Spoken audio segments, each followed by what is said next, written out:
Di informasi lainnya, pemirsa, dunia otomotif khususnya mobil menjadi salah satu bidang yang paling pesat mengalami perkembangan menyesuaikan kebutuhan masyarakat dengan tetap mengikuti kemajuan teknologi dan zaman.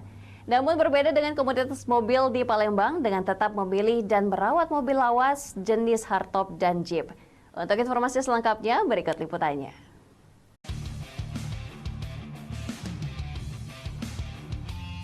Puluhan pecinta kendaraan mobil lawas keluaran tahun 70-an jenis hardtop yang tergabung dalam komunitas TLCI Palembang atau Toyota Land Cruiser Indonesia ini berkumpul dan menjajal ruas tol Indralaya Prabu Mulih yang baru dibuka.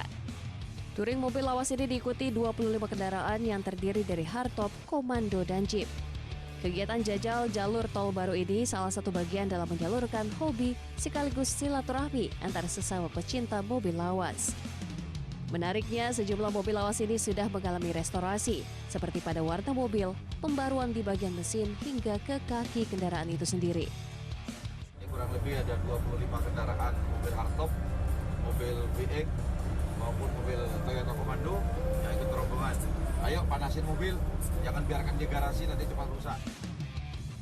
Komunitas mobil lawas ini juga telah melakukan beberapa tur di Pulau Sumatera seperti Jambi, Bangka Belitung, dan Lampung. Komunitas TLCI Palembang ini terbentuk dari tahun 2017 dan terhitung sudah ada 80-an member yang telah bergabung. Dari Palembang, Muhammad David, iNews melaporkan.